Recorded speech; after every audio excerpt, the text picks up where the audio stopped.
దేవునికి స్తోత్రము. క్రీస్తునందు ప్రియ దేవుని బిడ్డలారా, ఈ ఉదయకాల సమయంలో కూడి వచ్చిన మీ అందరికీ ప్రభు అయిన యేసుక్రీస్తు వారి పేరిట శుభాభివందనాలు.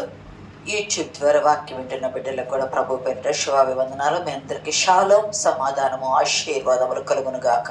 ఆమేన్. ఈరోజు వాక్య ధ్యానము యోహాను సువార్త 14వ అధ్యాయము 1 నుండి 5 వచనాల్లో మొదటి వచనము చదువుకున్నాను.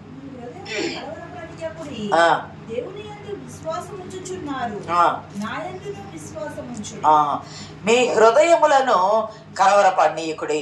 దేవుని యందు విశ్వాసం ఉంచుతున్నారు కదా, మీరు నా యందు విశ్వాసం ఉంచుడి. దేవుని యందు విశ్వాసం ఉంచుట అనే మాట పాత నిబంధనకు సంబంధించిన మాట. దేవుని ఏంటంటే తండ్రి ఉన్నాడు, కుమారుడు ఎవరో తెలియదు కదా. పాత నిబంధనలో దేవుని యందు విశ్వాసం ఉంచి మీరు దేవుని యందు విశ్వాసం ఉంచారు కదా, లేఖనాలు నమ్ముతున్నారు కదా, ఇప్పుడు నా యందు కూడా మీరు విశ్వాసం ఉంచండి. ఇక్కడ యేసుక్రీస్తు ప్రభు వారు ఈ చివరి సమయాల్లో, ఇంకా ఆయన పట్టబట్టడానికి వెళ్ళబోతున్నాడు అనుకునే ముందు సమయాల్లో చెప్పబడ్డ ఈ బోధలు, ఈ మాటలు శిష్యుల హృదయాన్ని కలవరపరిచినాయి. ఎందుకు కలవరపరిచినాయి వాళ్ళని? నేను వెళ్ళి నా తండ్రి ఇంటికి వెళ్తున్నా, నేను మళ్ళీ తిరిగి వస్తాను. ఒకసారి ఇది నా తండ్రి ఇల్లు దొంగల గుహగా చేస్తారన్నారు. మట్టల ఆదివారం మనం అనుకున్నప్పుడు, దేవాలయాన్ని శుద్ధి చేసేటప్పుడు తండ్రి ఇల్లు అంటే అది దేవాలయానికి సంబంధించిన మాటగా అన్నారు ప్రభు. కానీ ఇక్కడ నేను వెళ్ళి మీరు మళ్ళా మీ ఎద్దుకు, నేను నా తండ్రి ఇంటి అనేక నివాసాలు ఉన్నాయి, నేను వెళ్తున్నాను, ఇప్పుడు నేను వెళ్ళి మళ్ళా వస్తా, వచ్చి మిమ్మల్ని నాతో తీసుకొని వెళ్తా. ఎందుకయ్యా అంటే నాతో ఉండటానికి మిమ్మల్ని తీసుకొని వెళ్తా. ఇక్కడ శిష్యులు కలవరపడవద్దు అనే మాట ప్రభు వారు చెబుతున్నారు. ఇది వారిని ఆదరిస్తూ వారిని బలపరచడానికి చెప్పిన మాట ఇది. ఎందుకు మరి పాత నిబంధనలో విశ్వాసం, అబ్రహాము విశ్వాసులకు తండ్రి అనుకున్నాము, విశ్వాసం చూపించారు, దేవుని యందు విశ్వాసం ఉంచారు, వారందరూ విశ్వాసం ఉంచారు. మరి మీరు కూడా తండ్రి యందు ఎలాగ విశ్వాసం ఉంచారో నా యందు కూడా మీరు అలాగే విశ్వాసం ఉంచండి. మీరు భయపడవద్దు. పాత నిబంధనలు గమనిస్తే ద్వితీయోపదేశకాండం 1:21 కానీ 29 కానీ, లేదా 21:3 కానీ, ద్వితీయోపదేశకాండము 1వ అధ్యాయము 21వ వచనం చూడండి.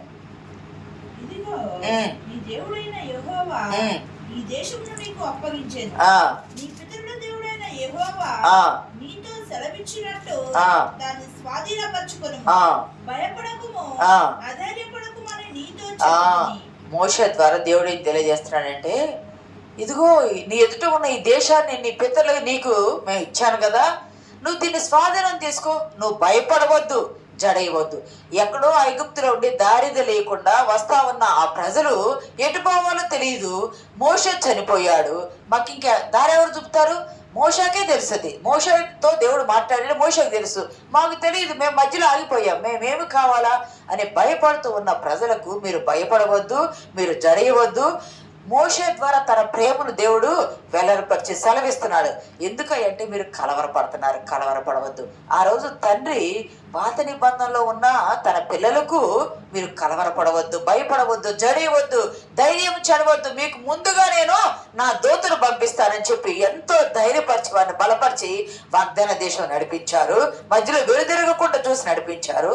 ఈరోజు యేసుక్రీస్తు ప్రభు వారు శిష్యులతో చెప్తున్నారు, మీరు భయపడవద్దు, మీరు కలవరపడవద్దు. ఎందుకు ఈ మాట అంటున్నారయ్యా అంటే, 13వ అధ్యాయంలో యోధా ఇస్కరియోతు తనను అప్పగిస్తాడని తెలుసు. 13:33 ఉంటుంది. నన్ను ఒకడు అప్పగించి, మీలో ఒకడు నన్ను అప్పగించును అనే మాట ఉంటుంది. 13:33, 13వ అధ్యాయము 33వ వచనం యోహాను సువార్త.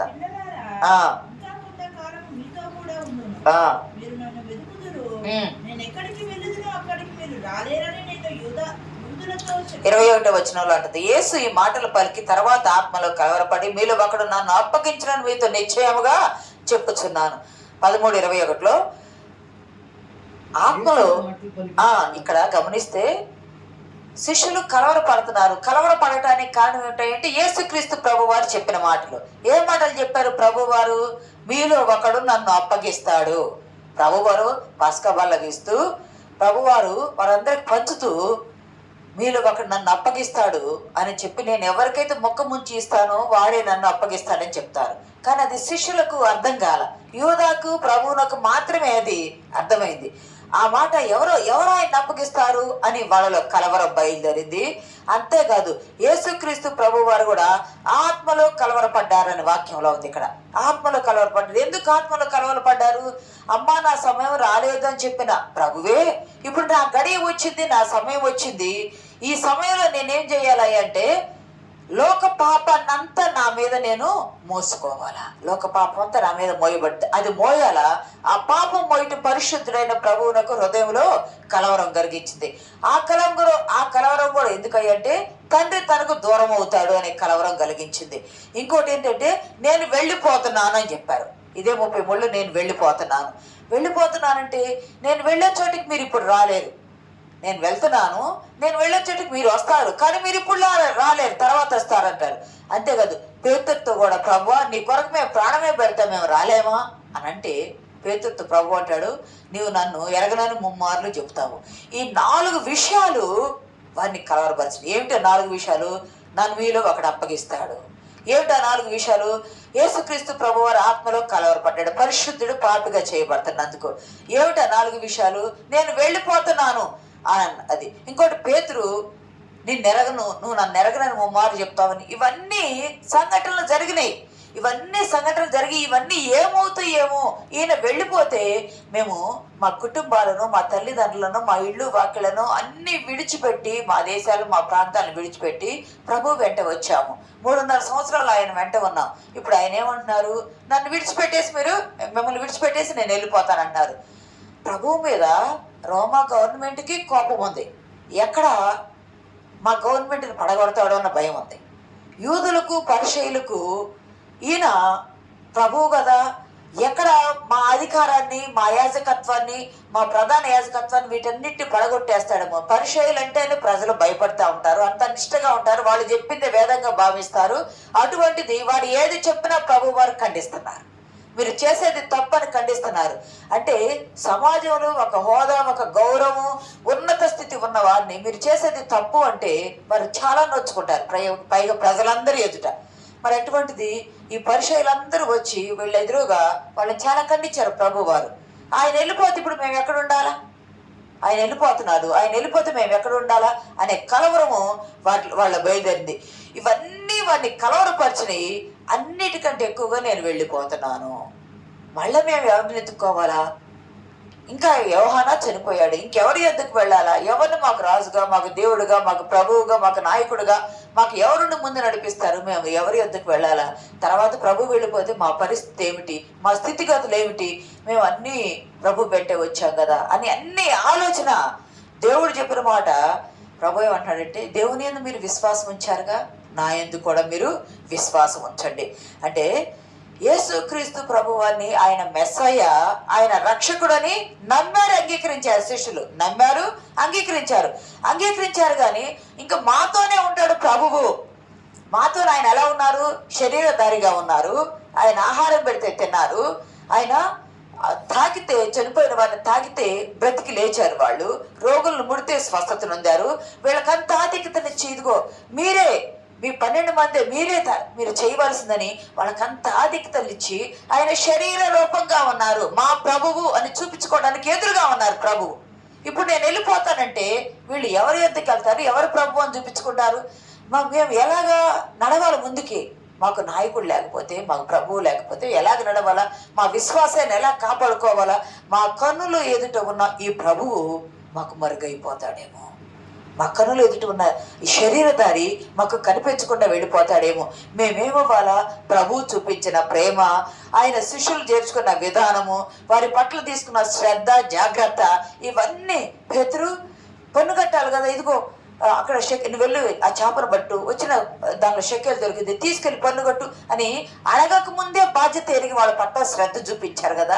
ఎంత శ్రద్ధ చూపించిన ప్రభు శరీరాన్ని విడిచి ఆయన వెళ్ళిపోతే మేము ఎవరి వద్దకు వెళ్ళాలా? ఎవరితో మేము ఉండాలని వారి హృదయాల్లో కలవరపడ్డాయి. ఆ రూపము మా మధ్య నుండి తొలగిపోతుంది అని భయపడ్డారు. అన్ని విడిచి వచ్చిన వీళ్ళందరితో ఎలా యాగాలని బాధపడ్డారు. కానీ ప్రభువారు ఎటువంటి వాడే అంటే వాగ్దానం చేస్తే తప్పిపోయే దేవుడు కాదు కదా. మీరు తండ్రి యందు విశ్వాసం ఉంచారు, నా యందు విశ్వాసం ఉంచుడి అన్నారు. తండ్రి యందు ఎవరు విశ్వాసం ఉంచారు? తండ్రి అబ్రహామును పిలిచాడు కదా. అబ్రహాము విశ్వాసంతో అబ్రహాంకి ఏం చెప్పాడు, నిన్ను గొప్పవాడిని చేస్తానయ్యా అని చెప్పారు. గొప్పవాడిని చేస్తానయ్యా, నీకు సంతానం ఇస్తానయ్యా అన్నారు. గొప్పవాడిని చేశాడుగా దేవుడు అబ్రహాంని. సంతానం ఇస్తానని చెప్పాడు, సంతానం ఇచ్చాడుగా. మాట తప్పిపోయాడా? తప్పిపోలేదు. అబ్రహాముని పరిశోధించి పరిశోధించి పరిశోధించి నలగొట్టి ఆయనలో ఉన్న నాణ్యతను బయటికి తీసుకొని వచ్చి అబ్రహామును మంచి రూపాన్ని చేసి అబ్రహామును గొప్పవాడిని చేశారు. అబ్రహాముకి సంతానాన్ని ఇచ్చారు. మరి అంతేకాదు, అబ్రహామా నీ 4వ తరము ఇక్కడికి వచ్చింది. ఈ 4వ తరం ఇక్కడికి వచ్చింది. వీళ్ళ ఈ లోపు ఎక్కడుంటారయ్యా అంటే 440 సంవత్సరాలు 400 సంవత్సరాలు వీళ్ళు ఎక్కడుంటారయ్యా అంటే ఐగుప్తు దేశం బానిసత్వంలో ఉంటారని చెప్పారు కదా. అక్కడి నుండి ఐగుప్తు నుండి నేను ఒక ద్రాక్షావళిని తెచ్చితిని. ఐగుప్తు నుండి యాకోబు ఇజ్రాయేల్ అనే ద్రాక్షావళిని తీసుకొచ్చి వాగ్దాన దేశంలో పెడతానని చెప్పారు కదా 21వ కీర్తనలో. ఇన్ని చెప్పిన దేవుడు అబ్రహాముని గొప్పవాడిగా చేశారు. అబ్రహాముకు సంతానాన్ని ఇచ్చారు. ఐగుప్తు నుండి ఇజ్రాయేల్ ప్రజలు నడిపించి తీసుకొని వచ్చి వాగ్దాన దేశంలో వారిని స్థిరపరిచారు. వారికి ఇంకా అక్కడ ఏమి ఇచ్చారంటే ద్వితీయోపదేశకాండము 6వ అధ్యాయము 10-11 వచనాలు ఒకసారి చదవండి. నీ దేవుడైన యెహోవా నీ పితరులైన అబ్రహాము ఇస్సాకు యాకోబులతో చేసిన ప్రమాణమును బట్టి దేవుడైన యెహోవా పితరులైన అబ్రహాము ఇస్సాకు యాకోబులతో చేసిన ప్రమాణమును బట్టి నిన్ను ఆ దేశంలో ప్రవేశపెట్టి నిన్నేం చేస్తాడు? ఆ దేశంలో ప్రవేశపెడతాడు. నీవు కట్టని గొప్పవగు మంచి పురములను నీవు కట్టని ప్రాకారాలు గల పురాలు నీకు ఇస్తాను. నీవు నింపని మంచి ద్రవ్యముల చేత నింపబడిన ఇండ్లను నీవు కట్టని ప్రాకారాలు దేశాలు నీకు ఇస్తాడు, పట్టణాలు ఇస్తాడు. ద్రవ్యములతో నీవు నింపని ఇండ్లు. చూడండి, ద్రవ్యాలతో నీవు నింపని, అదే ద్రాక్షరసమే కావచ్చు, నూనె కావచ్చు, ఏదైనా సరే ఆదాయమే కావచ్చు, నువ్వు నింపని ద్రవ్యాలతో నీకు ఆయన ఏమిస్తాడు? ఇళ్ళు ఇస్తాడు. నువ్వు త్రవ్వని బావుల నీరు నీవు తాగుతావు. నీవు నాటని చెట్లు ఫలములు. అబ్బాయి ఎంత ఆశీర్వాదం ఇచ్చాడు. నువ్వు కట్టని ఇళ్లలో నీవు ఉంటావయ్యా. నువ్వు కట్టని పట్టణాల్లో నీవు ఉంటావయ్యా. నువ్వు తవ్వని బావి నీళ్లు నీవు తాగుతావయ్యా. నువ్వు నాటని చెట్లు ఫలాలు నీవు తింటావయ్యా. అంటే ఏమి లేదు, తీసుకెళ్లి గద్దరెక్కల మీద మోసేట్టు మోసి అక్కడ దింపేశారు. ఇప్పుడు విమానంలో ఉన్న వాళ్ళు ఎక్కడ నుండి తీసుకెళ్ళి అక్కడ దింపేస్తున్నారు కదా. అలాగూ ఐగుప్తు దేశంలో నుండి వాళ్ళని తీసుకొచ్చి వాగ్దాన దేశంలో దింపాడు దేవుడు. అంటే ఆయన ఏం చేస్తున్నాడు అంటే సిద్ధపరుస్తున్నాడు. వీళ్ళకు సిద్ధపరుస్తున్నాడు. ఎంత గొప్పగా అద్భుతాన్ని చేశాడంటే ఐగుప్తు నుండి తీసుకొచ్చి ఇవన్నీ ఇచ్చారు. తండ్రి యందు మీరు విశ్వాసం ఉంచారుగా, తండ్రి మీకు ఇవన్నీ చేశాడు. మోషే తండ్రి మీకు చేశాడు. అబ్రహాం ఇస్సాకు యాకోబులారా ఇవన్నీ తండ్రి మీకు చేశాడు. ఆ రోజు వారిని విడవకుండా తండ్రి వారికి చేశారు. ఈ రోజు మీరు నా యందు విశ్వాసం ఉంచుడి శిష్యులారా, మీరు నా యందు విశ్వాసం ఉంచుడి. వారు ఉంచారు, వారి కార్యాలు జరిగినాయి. మీరు నా యందు విశ్వాసం ఉంచితే మీకు కూడా కార్యాలు జరుగుతాయి. ఆ రోజు వారు కట్టని పట్టణాలు ఇచ్చానుగా, కట్టని ఎండ్లను ఇచ్చానుగా, నాటని చెట్లను ఇచ్చానుగా, తవ్వని బావులను ఇచ్చానుగా, మీకు కూడా ఇస్తాను. అందుకే అబ్రహాము కూడా హెబ్రీ పత్రికలో ఒక మాట ఉండొచ్చు. ఇక్కడ గమనిస్తే తండ్రి యందు విశ్వాసం ఉంచారు కదయ్యా, మీరు నా యందు విశ్వాసం ఉంచండి, ఇవన్నీ నేను మీకు నా తండ్రి. అందుకే అంటున్నాడు, మీ హృదయాలను పన్నీయకండి, నేను నా తండ్రి ఇంట్లో మీకు అనేక నివాసాలు ఉన్నాయి, స్థలం సిద్ధపరిచేసి వెళ్తున్నాను, మీకు నా తండ్రి ఇంట్లో నివాసాలు గడపనంటున్నాడు. గమనించండి, ఐగుప్తు నుంచి తెచ్చి కనాను దేశంలో ఇళ్ళనిచ్చాడుగా, భూములను ఇచ్చాడుగా, పంటలను ఇచ్చాడుగా, ఆహారం ఇచ్చాడుగా, ద్రవ్యాలను ఇచ్చాడుగా, ప్రాకారాలను ఇచ్చాడుగా, పట్టణాలను ఇచ్చాడుగా. ఆ రోజు వాళ్ళకి ఇచ్చి మిమ్మల్ని నడిపించాడు కదా. ఈ రోజు మీకేం చేస్తానంటే పరలోకములో నా తండ్రి ఇంట మీకు నివాసాలు కడుతున్నాను. ఆ రోజు వాళ్ళని తీసుకొచ్చి వాళ్ళకి ఇచ్చానుగా, ఈ రోజు మిమ్మల్ని తీసుకెళ్తాను అక్కడికి. నేను వెళ్తున్నా. ఆయన ఎందుకు వచ్చాడయ్యా ఈ లోకానికంటే తండ్రితో సంబంధం తెగిపోయింది కదా. తెగిపోయిన ఆ సంబంధాన్ని కలిపి ఆయనే వచ్చి దేవుని కుమారుడే భూమి మీదకి వచ్చి తెగిపోయిన సంబంధాన్ని కలిపి ఆయన శ్రమ మరణ పునరుద్ధానం ద్వారా తండ్రితో సంబంధం కలిపాడు. కలిపి మళ్ళీ తండ్రి యొద్దకు వెళ్ళాలి కదా. తండ్రి యొద్దకు వెళ్ళాలంటే మనం ఎన్నోసార్లు చెప్పుకున్నాం. యెషయా గ్రంథం 51లో లాస్ట్లో ఒక మాట, ఆయన వీపును నేల వరకు ఉంచి మార్గముగా దారిగా వాళ్ళకి చేసి దారిని చేశాడు. ఎక్కడికి దారిని చేశాడు? భూమి మీద నుండి పరలోకానికి దారిని చేశాడు. పరలోకం వెళ్ళటము ప్రభువుకు ఒక్కడికే తెలుసు. పరలోకం వెళ్ళటము ప్రభు శరీరధారి అయిన దూతలకు తెలుసు, కానీ ఆ దూతలు వీళ్ళని తీసుకెళ్ళలేవు. ప్రభువుకు తెలుసు, ప్రభు ఒక్కడే మార్గము. ఆ మార్గం అందుకే అదే 14:5 అంటే నేనే మార్గము సత్యము జీవము. ఆయన ఒక్కడే మార్గము. ఎక్కడికి మార్గము? పాపి అయిన మానవుడు పరిశుద్ధుడిగా చేయబడి రక్షించబడి పరలోకము తండ్రి ఇంట ఏర్పాటు చేసే స్థలానికి తీసుకెళ్ళడానికి ప్రభు ఒక్కడే మార్గము. ఆయన తప్ప ఇంకొక మార్గం లేదు. అక్కడ ఏమి సిద్ధపరుస్తున్నాడు? పరలోకంలో ఏమి సిద్ధపరుస్తున్నాడు అంటే శ్రేష్టమైన ఇళ్లను సిద్ధపరుస్తూ ఉన్నాడు.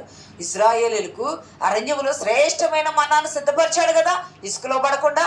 ఇక్కడ అన్ని సిద్ధపరిచాడు కదా. ఆయన సిద్ధపరచు దేవుడు. మీకు గుర్తుందా? ఏదైనా తోటలో ఆదాము అవ్వలకు ఏదైనా తోటను సిద్ధపరిచాడు దేవుడు. ఇశ్రాయేలీయులకు వాగ్దాన దేశం సిద్ధపరిచాడు దేవుడు. మంచులో మన్నాను పెట్టి భూమి మీద సిద్ధపరిచాడు. ఎప్పుడో సిద్ధపరచబట్టి అన్ని లక్షల ప్రజలకు ఆయన సిద్ధపాటు చేశాడు.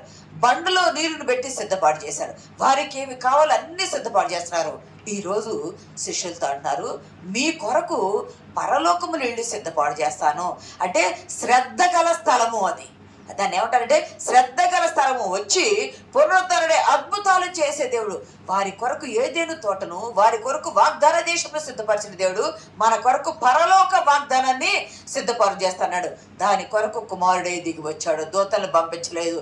కుమారుడు దిగి వచ్చి మానవుడు పోగొట్టుకున్న ఆ స్థలాన్ని తిరిగి మానవునికి ఇవ్వడానికి వచ్చాడు.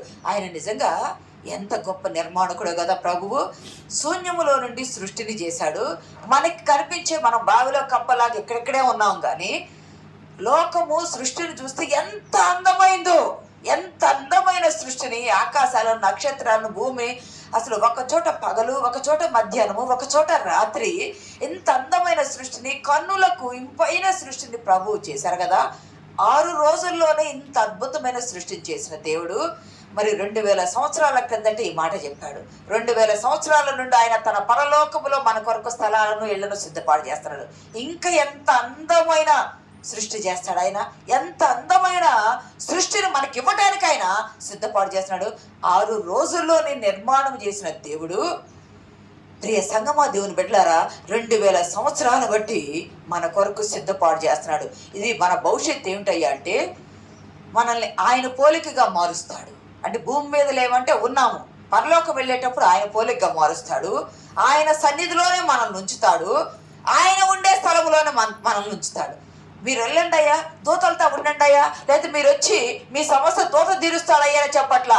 నేను వెళ్తున్నా, ఎలాగ వెళ్తున్నానో మళ్ళీ అలాగే నేను తిరిగి వస్తా. నేను వెళ్ళి నా తండ్రి ఇంటి స్థలం సిద్ధపాటు చేసి మీకు నివాసం కట్టి నేను మరలా వచ్చి నేను శ్రమపడి మరణించి ఆ దారి మీకు వేశాను కదా, మరలా వచ్చి నేను మిమ్మల్ని తీసుకొని వెళ్తాను.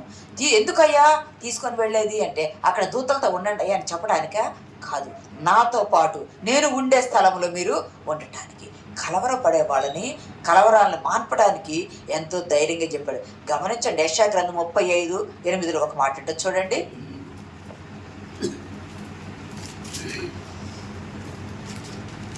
ప్రభు వెళ్ళే చోటికి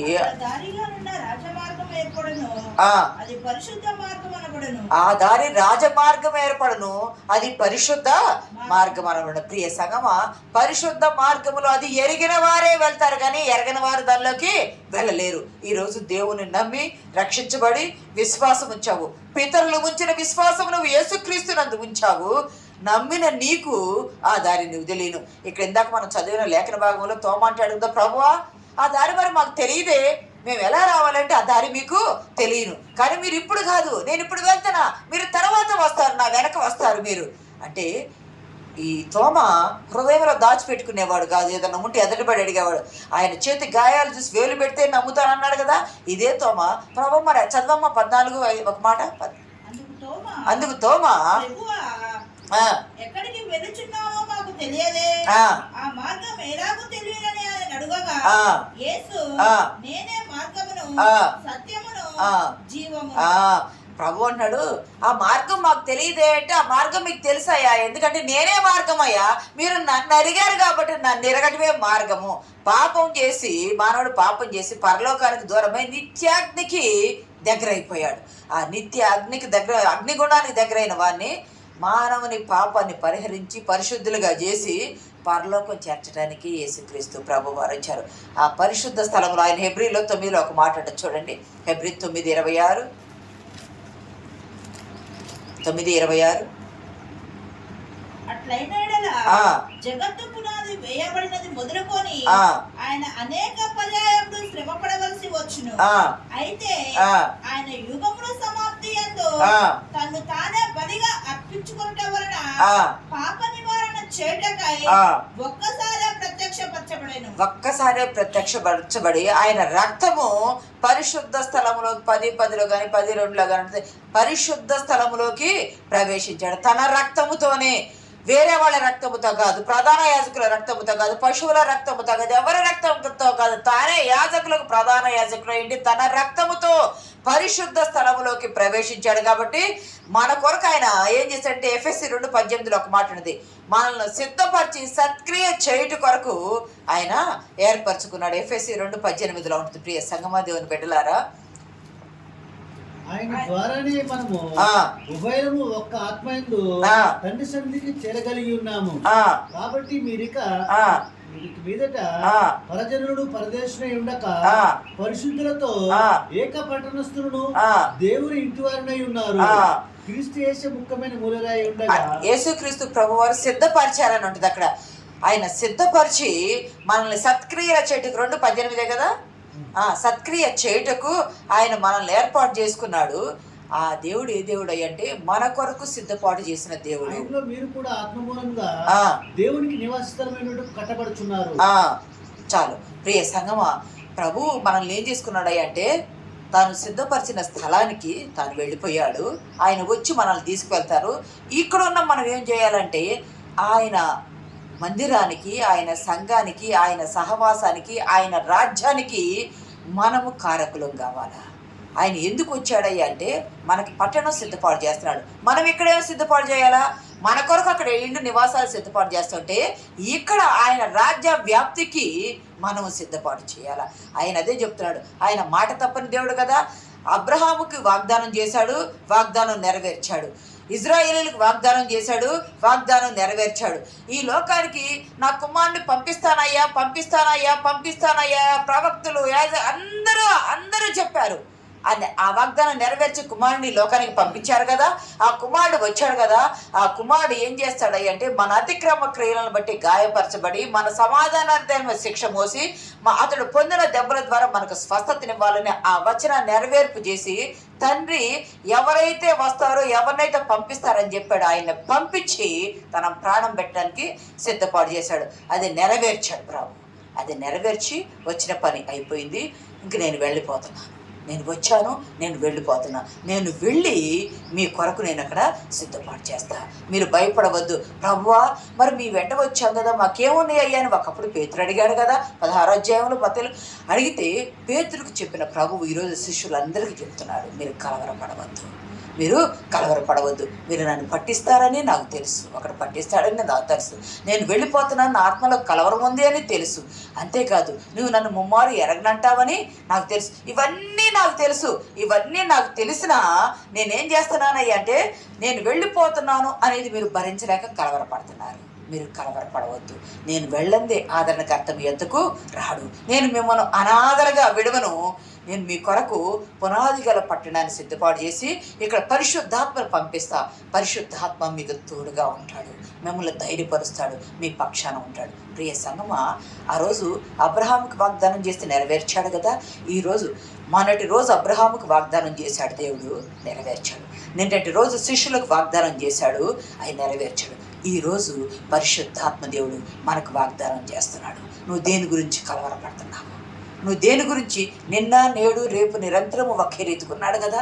ఈరోజు పరిశుద్ధాత్మ దేవుడు వాగ్దానం చేస్తాడు. నువ్వు ఏ విషయంలో కలవరపడుతున్నావు? ఇప్పుడు ఏ విషయంలో కలవరపడుతున్నావు? యుద్ధాలు జరుగుతున్నాయి. యుద్ధాలు జరిగేటప్పుడు మన పిల్లలు ఎవరైనా దేశ విదేశాల్లో ఉంటే మన హృదయంలో కలవరం ఉంటుంది. పిల్లలు దూరంగా ఉన్నారు, వారు ఎట్లా ఉంటారో భయము. చాలామంది 1 కోటి మంది పైన దుబాయ్ ఆ ప్రాంతంలో మన ఇండియన్స్ ఉన్నారు. ఏమవుతుందని ఇక్కడ కుటుంబాలు భయపడిపోతా ఉన్నాయి. కలవరము, ఏమైపోయిందో ఏమైతే ఏ దుర్వార్త దినాలో ఉన్న హృదయంలో కలవరం ఉంటుంది. లేదా పిల్లలు చదువు కొరకు వెళ్తారు, చదువు పూర్తయిద్దో లేదు, చదువు పూర్తయితే ఉద్యోగం వచ్చిద్దో రాదు, ఉద్యోగం వస్తే ఉద్యోగంలో పర్మనెంట్ అయిద్దో లేదో, స్పాన్షిప్ వచ్చిందో లేదు. ప్రభు అన్నాడు, నువ్వెందుకు కలవరపడుతున్నావు? నువ్వు నా మీద విశ్వాసం ఉంచుతున్నావు కదా, నువ్వు నా మీద ఎట్లా విశ్వాసం ఉంచాలా? పితరుడైన అబ్రహాము ఉంచినట్టు ఉంచు. నువ్వు నా మీద ఎలా విశ్వాసం ఉంచాలా? శిష్యులు ఉంచినట్టు ఉంచు. నువ్వు నా మీద ఎలా విశ్వాసం ఉంచాలా? తండ్రి పంపిస్తానని చెప్తే మాట తప్పకుండా చేశాడు కదా, నేను వచ్చి కార్యం చేశాను కదా, నా యందు మీరు విశ్వాసం ఉంచుడి. నా యందు విశ్వాసం ఉంచితే యెషయాలో ఉంటుంది కదా, నా యందు విశ్వాసం ఉంచిన వాడు కలవరపడని ఉంటుంది కదా. ప్రభువు యందు విశ్వాసం ఉంచితే మనల్ని యెషయా 28:16 ఉంటుంది, ఆయన యందు విశ్వాసం ఉంచువాడు కలవరపడకుండా విశ్వాసం మనము ఉంచాలని చెప్తాడు. గమనించండి, నీ కొరకు ఏవి సిద్ధపరచాలో, నీకు చదువు ఇవ్వాలో, ఉద్యోగం ఇవ్వాలో, వివాహం ఇవ్వాలో, పిల్లల్ని ఇవ్వాలో, ఇల్లు ఇవ్వాలో, పొలం ఇవ్వాలో, నీకు ఆరోగ్యం ఇవ్వాలో, ఆయుష్ ఇవ్వాలో, నీకు ఏమి ఇవ్వాలని దేవుడు తన సమయానికి సిద్ధపరిచాడో అవి ఖచ్చితంగా నీకు బయలుపరచబడతాయి. నువ్వేమి చేయాలి అంటే విశ్వాసంతో నమ్మాల. ప్రభువా, వాళ్ళకుందే నాకు లేదే, వాళ్ళకి ఇచ్చేవే నాకు లేదే అని కాదు అనుకోవాల్సింది. నీకిష్టమైతే తండ్రి, మన విశ్వాసంగా ఒక కుష్ఠరోగి అంటాడు కదా, నీకిష్టమైతే నన్ను శుద్ధిని చెయ్యి. అంత విశ్వాసం మాట. నీకిష్టమైతే చెయ్యయ్యా అంటే దేవునికి ఇష్టం కదా. మన కొరకు ప్రాణం పెట్టడానికే సిద్ధపడిన దేవుడు మనకివ్వడానికి ఆయన ఇష్టపడ్డా. ఖచ్చితంగా అబ్రహాము వలె స్థిరంగా నమ్మాలా, విశ్వాసంతో నమ్మాలా, దేవుడు చేస్తాడు అని నమ్మాలా. ఆ రోజు అబ్రహాముకు చేసిన దేవుడు ఈరోజు నీకు చేస్తాడు, నాకు చేస్తాడు. ఆ రోజు శిష్యులకు వాగ్దానం చేసిన దేవుడు ఈరోజు నీకు చేస్తున్నాడు, నాకు చేస్తున్నాడు. నువ్వు ఎంతటి సమస్య ఉన్నా, ఇది పరిష్కారం కాదేమో, అయితో కాదు అని నువ్వు గడియారంలో కానీ అలా తిరుగుతూ ఉంటుంది కదా, డోలాయమానంలో తిరిగింది అట్లా తిరిగే ఆ ముళ్ళులాగా, లేకపోతే నువ్వు కలవరపడుతూ ఉన్నావేమో, నువ్వు కలవరపడకు, నీ హృదయాన్ని కలవరపడకు, నీ చింత యావత్తు నా మీద వేసి నువ్వు ధైర్యంగా ఉండు. నీకు కార్యం కావాలంటే నువ్వు చేయవలసిన గొప్ప విషయం ఏమిటో తెలుసా? ఆయన అనుకోవటం కదా, ఆయన మీద ఆనుకోవటమే కదా, ఆయన చేస్తాడని దృఢంగా నమ్మాలా. నీకు అంత వ్యతిరేకమే ఉంది, పరిస్థితులన్నీ వ్యతిరేకమే ఉన్నాయి, నీ ఆర్డర్స్ అన్నీ వ్యతిరేకమే ఉన్నాయి. కానీ నీ పక్షాన ఉంది నీకు కార్యం చేసే దేవుడు, నీ పక్షాన ఉంది నీకు కార్యం చేసే దేవుడు. ఎటు చూసినా అంధకారము చీకటే కనిపిస్తా ఉంది, కానీ నీ దేవుడు ఎటువంటి దేవుడు అయ్యంటే వెలుగు గలుగును గాక పలికిన దేవుడు. నీ చీకటిని, నీ అంధకారాన్ని, నీ సమస్యను నీకు కానీ ప్రతి దానికి పరిష్కారము నీ దేవుడు చూపిస్తాడు. ఈరోజు శిష్యులు కలవరపడ్డట్టు ఆ రోజు, ఈరోజు నీవు కలవరపడుతున్నావేమో. కలవరపడవద్దు. కలవరం ఉంటుంది కానీ కలవరపడవద్దు. ఎందుకంటే నీవు నమ్మిన దేవుడు నమ్మదగిన దేవుడు. నువ్వు నమ్మిన దేవుడు వాగ్దానం చేస్తే మాట తప్పే దేవుడు కాదు. వారిని కలవరపడవద్దని వారిని ధైర్యపరిచిన దేవుడు ఈరోజు నీతో నాతో మాట్లాడుతున్నాడు. నువ్వు నమ్మితే, అబ్రహాము వలె నమ్మితే, మోషే వలె నమ్మితే, ఇజ్రాయేల్ వలె నమ్మితే, శిష్యుల వలె నమ్మితే, నువ్వు విశ్వాసంతో ఉండు. యెహోషువ వలె నమ్మితే, కాలేబు వలె నమ్మితే వాగ్దాన దేశానికి వెళ్ళి చేరారు కదా. ఈరోజు నువ్వు నమ్మితే నీ సమస్యకు పరిష్కారం ఖచ్చితంగా దేవుడు చూపిస్తాడు. నువ్వు విశ్వసిస్తే సమాధానం పొందుకుంటావు. నీ విశ్వాసమునకు కర్త, దాన్ని కొనసాగించు. యేసు వైపు చూస్తూ ఆయన చేయగలడన్న అబ్రహాము విశ్వాసం నీలో కనపడటకు పరిశుద్ధాత్మ దేవుడు సహాయం దయచేయనుగాక. ఆమేన్.